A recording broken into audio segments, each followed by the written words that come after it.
Liberdade para roubar, matar, corromper, mentir, enganar, traficar e viciar. Liberdade para ladrões, assassinos, corruptos e corruptores, para mentirosos, traficantes, viciados e hipócritas. Falam de uma noite que durou 21 anos, enquanto fecham os olhos para a baderna, a roubalheira e o desmando que, à luz do dia, já dura 26. Fala-se muito em liberdade. Liberdade que se vê de dentro de casa, por detrás das grades de segurança, de dentro de carros blindados e dos vitros fumê. Mas, afinal, o que se vê? Vê-se tiroteios, incompetência, corrupção, quadrilhas e quadrilheiros, guerra de gangues e traficantes, polícia pacificadora, exército nos morros, negociação com bandidos, violência e muita hipocrisia. Olhando mais adiante, enxergamos assaltos, estupros, pedófilos, professores desmoralizados, ameaçados e mortos. Vemos bullying, conivência, mentiras e vemos crianças que matam, crianças drogadas, crianças famintas, crianças armadas, crianças arrastadas, crianças assassinadas. Da janela dos apartamentos e nas telas das televisões, vemos arrastões, bloqueios de ruas e estradas, terras invadidas, favelas atacadas, policiais, bandidos e assaltos à mão armada. Vivemos em uma terra sem lei. Assistimos a massacres, chacinas e sequestros. Uma terra em que a família não é valor, onde menores são explorados e violados por pais, parentes, amigos, patrícios e estrangeiros. Mas, afinal, onde é que nós vivemos? Vivemos no país da impunidade, onde o crime compensa e o criminoso é conhecido, reconhecido, recompensado, indenizado e transformado em herói, onde bandidos de todos os colarinhos fazem leis para si, organizam mensalões e vendem sentenças. Nesta terra, a propriedade alheia, a qualquer hora e em qualquer lugar, é tomada de seus donos. Os bancos são assaltados e os caixas explodidos. É aqui, na terra da liberdade, que encontramos a Cracolândia, dominadas e vigiadas pela polícia. Vivemos no país da censura velada, do micro-ondas, dos toques de recolher, da lei do silêncio e da convivência pacífica do contraventor e com o homem da lei. País onde bandidos comandam o crime e a vida de dentro das prisões, onde fazendas são invadidas, lavouras destruídas e o gado dizimado. Mas, afinal, de quem é a liberdade que se vê? Nossa! Que somos prisioneiros do medo e reféns da impunidade? Ou da bandidagem organizada e institucionalizada que a controla? Afinal, aqueles da escuridão eram anos de chumbo ou anos de paz. E esses em que vivemos? São anos de liberdade? Ou de compensação do crime, do desmando e da desordem? Quanta falsidade, quanta mentira, quanta canalice ainda teremos que suportar, sentir e sofrer, até que a indignação nos traga de volta a vergonha, a autoestima e a própria dignidade. Quando será que nós, homens e mulheres de bem, traremos de volta a nossa liberdade?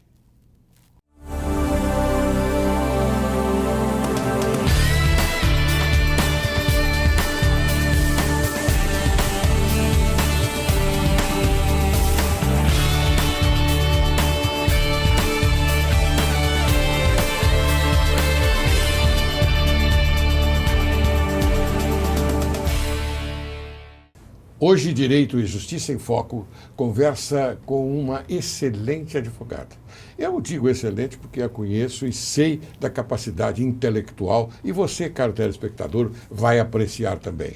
Trata-se da doutora Alessandra Devuski da Silva Tizesco. Alô, Adrian Tizesco, seu marido, não é, doutora? Muito bem. Doutora. É um programa que nós vamos fazer colocando coisas do seu interesse. Do seu interesse e dar conhecimento dessa matéria que sei que você é o que nós estamos passando no momento no Brasil.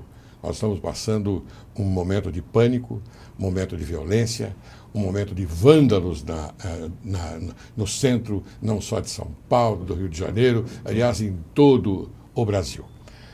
A doutora Alessandra Devuski da Silva Tizesco é doutoranda em Direito Econômico e Financeiro pela Faculdade de Direito da Universidade de São Paulo. Mestre em Direito Político e Econômico pela Universidade Presbiteriana Mackenzie, bem como especialista em Direito Ambiental e Desenvolvimento Sustentável pela Universidade de Cuiabá. É advogada militante do Estado de São Paulo, sendo professora de Direito Ambiental e Ciência Política na graduação e pós-graduação. Ocupa atualmente o cargo de coordenadora adjunta no curso de Direito da Universidade 9 de Julho, Unidade Memorial. Participou da Comissão de Ensino Jurídico da Ordem dos Advogados do Brasil no ano de 2009 e 2010. Diretora jurídica do Instituto Luiz Gama, um instituto importantíssimo que todos já conhecem. Como vai, doutora? Vai bem? Você viu que eu cumprimentei o seu marido hoje, né? Eu vi, ele vai ficar contente. Adrian Tizesco, meus cumprimentos. Muito bem. É uma honra muito grande tê-la aqui, viu? E nós vamos discutir um tema bastante importante. Um tema que fala sobre o Brasil de hoje. Não é? E já pergunto a você, no Brasil, o Brasil tem tradição em manifestações de rua como a que estamos vendo neste ano, atualmente. Eu já posso até dizer a você que aquela de 64 e aquela de 92 podem ser incluídas neste rol, se você quiser abordar. Sim, sim.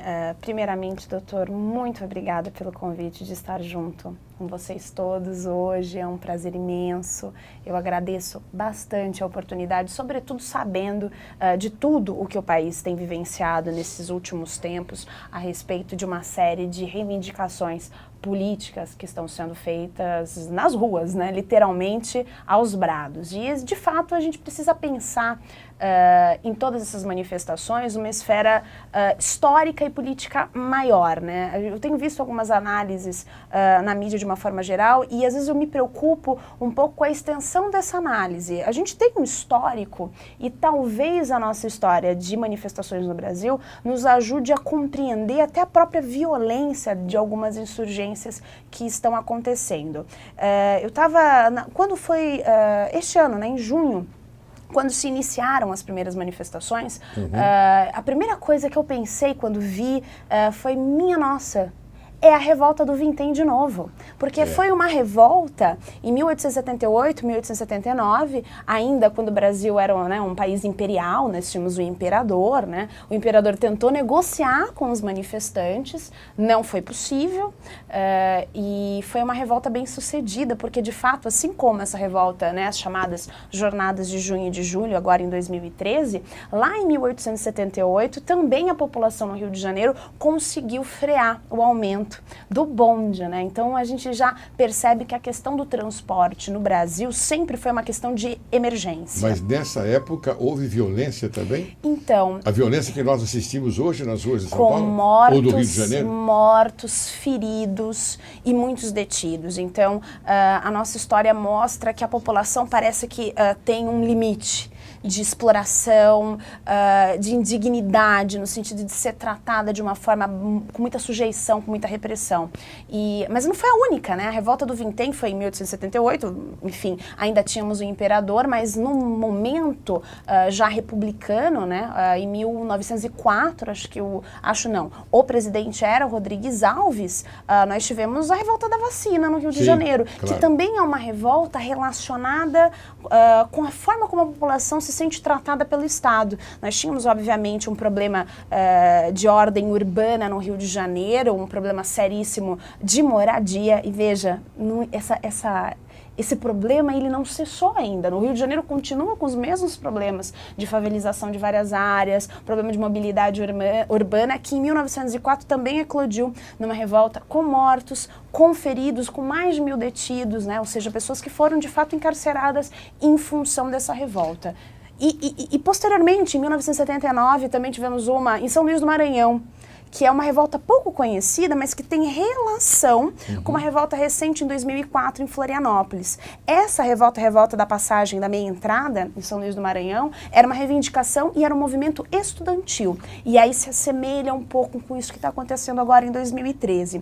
Mas em São Luís também foi uma revolta bem sucedida. Eles conseguiram, de fato, né, praticamente tirar do governo à época a meia entrada para os estudantes. E agora 2004, 2005 em Florianópolis, houve também a Revolta da Catraca, que foi também uma insurgência violenta, com uma série de depredações também, de tanto patrimônio público como privado, e que ao fim e ao cabo não teve tanto sucesso como as outras, mas que a gente percebe que essas revoltas, as mais recentes, em 2004, 2005, já lançavam as sementes dessa revolta que a gente está vendo agora em 2013.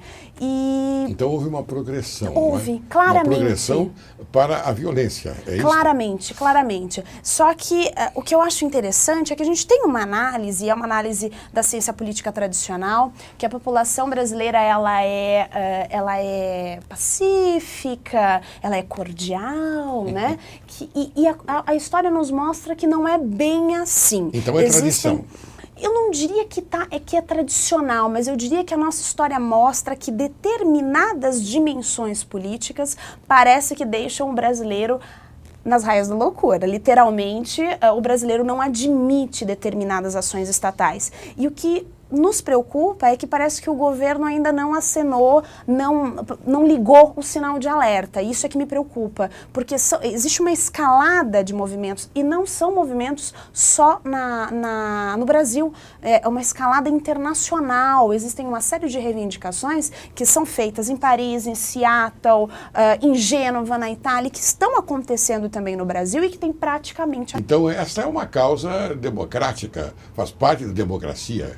E é interessante, quando nós observamos esses movimentos, da forma como eles vão se articulando, existem algumas temáticas que estarão presentes em praticamente todas as revoltas. Ou seja, essa relação tensa com o Estado no sentido de cidadãos não se sentirem respeitados nas suas garantias mínimas de liberdade civil, e num outro aspecto também, uma pauta muito repetida, que é a questão do transporte, sobretudo quando estamos falando quando nós falamos do eixo Rio-São Paulo, questão do transporte, da moradia, do direito ao trabalho, das condições de trabalho, da dignidade no ambiente de trabalho.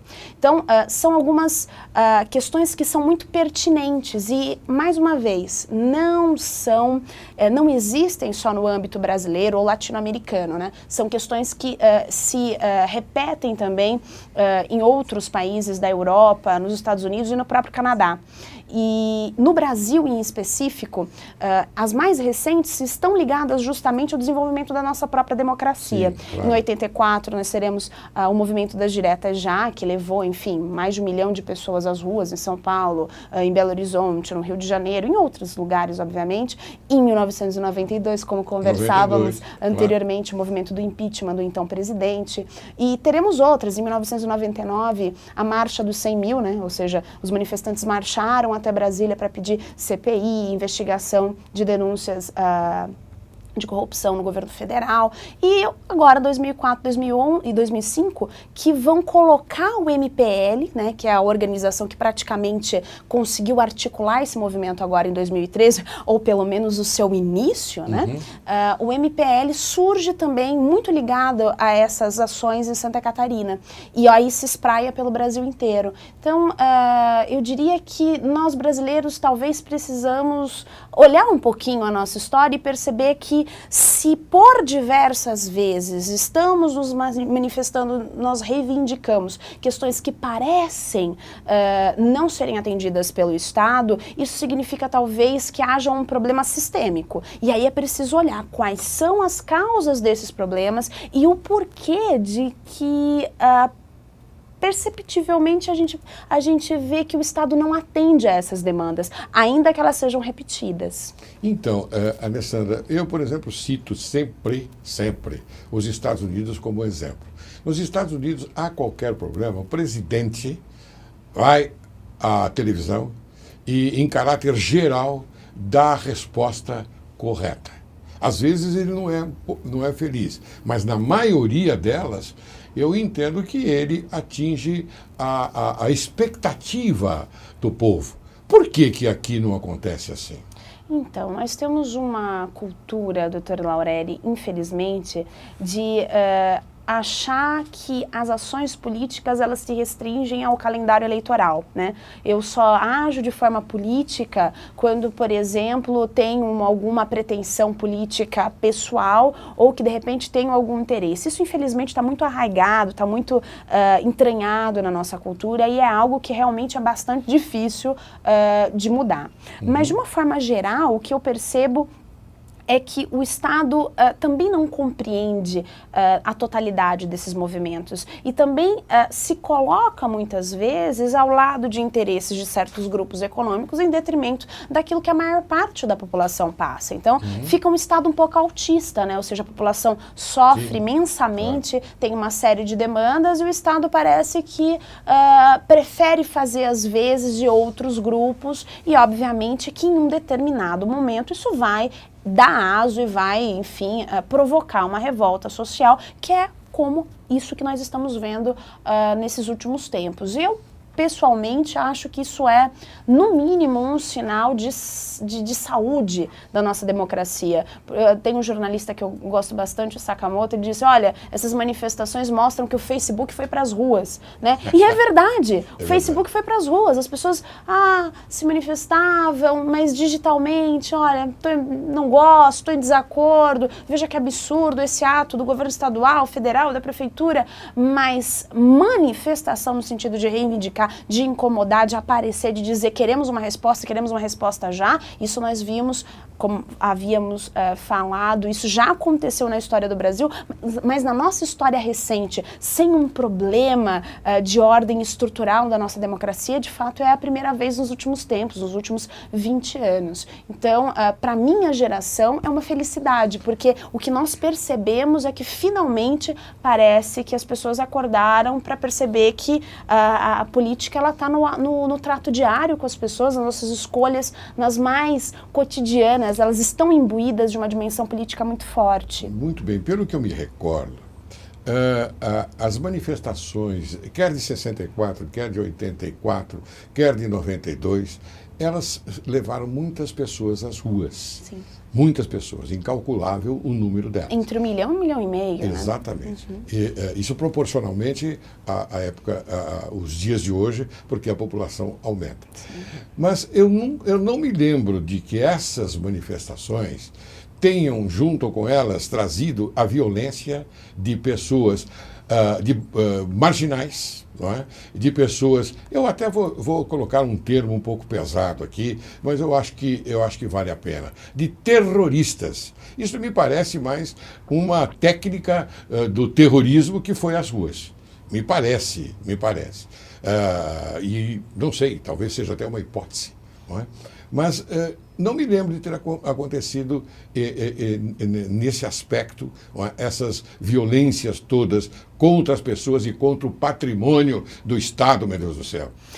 Eu fico aqui pensando, enfim, o senhor falando e eu aqui tentando rememorar algumas dessas manifestações. De cara eu consigo lembrar que na revolta do Vintém em específico, para quem gosta de cavalos, é uma revolta terrível, porque a população esfaqueou até os cavalos.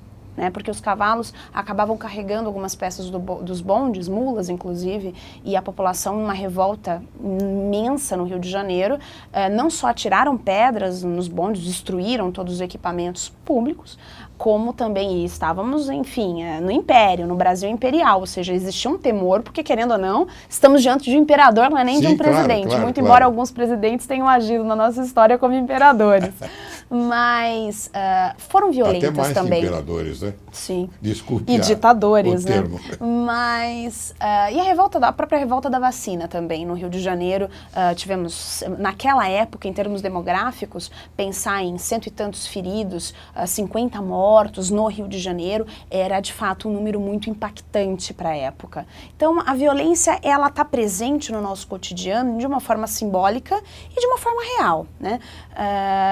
Eu sempre, na conversa com os meus alunos, eu gosto muito de trocar algumas experiências com eles, e eu particularmente sou usuária diária do metrô, né? Não uso o CPTM por uma questão de onde moro, mas uso muito o metrô, né? E eu sempre digo a eles, essa é uma violência simbólica diária, você saber o quanto custa, o quanto deveria custar uma tarifa e ser transportada de uma forma indigna, sabendo das dimensões do estado e da cidade e da possibilidade financeira de ter um transporte de qualidade, é indigno e é uma violência também. Mas essa violência que irrompeu em 2013, eu acho que ela tem uma série de, como diz o Foucault, os capilares ali de poder são muito profundos e são muitos, no sentido de qualitativamente e quantitativamente.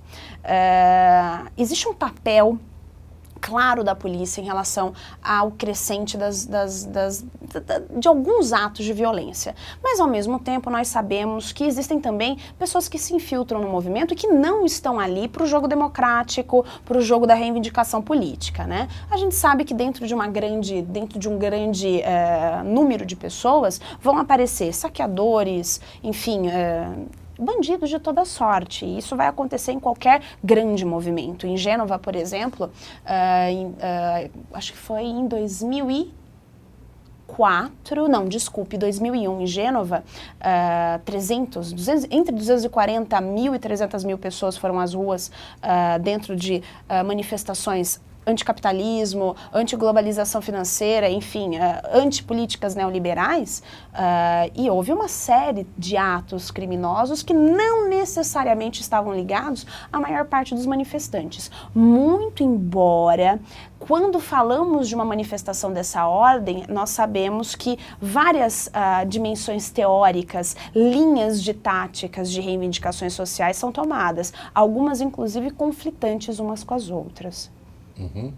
Muito bem. Eu queria que você observasse uma coisa. Aliás, eu tenho muitas perguntas para te fazer, viu? E eu tenho certeza absoluta que os seus alunos, maravilhados que são por você, eles estão esperando essas respostas mais diretamente. Eu sou muito claro. Eu acho que nós temos que dar respostas mais diretas à sociedade brasileira. Então, eu penso, por exemplo, que nesses movimentos que ocorreram de junho para cá, principalmente nos últimos, há uma infiltração de pessoas, de pessoas para desvitalizar a vontade do povo brasileiro. Eu digo a vontade do povo brasileiro no sentido de reivindicações, é óbvio, e dizer as mazelas que nós estamos passando nesse país. Porque é lamentável que quando um governador do Estado, vamos ser muito claros, vem ao público e diz coisas que, afinal de contas, não estão conectadas com a realidade da postura do seu governo. Então, as coisas me parece que são assim, nesse momento que nós estamos vivendo, uma infiltração maléfica para coartar a vontade dessas manifestações. Você vê, se hoje ocorrer uma manifestação na rua, não vai ser pacífica. E as pessoas têm medo de ir e pleitear algo que é visível na nossa sociedade. Mas você vai responder tudo isto não é? Se você acha que deve responder, não é? Após o intervalo. Eu vou chamar um pequeno intervalo, e aí então você vai responder, tá bom? Você, caro telespectador, aguarde que retornaremos.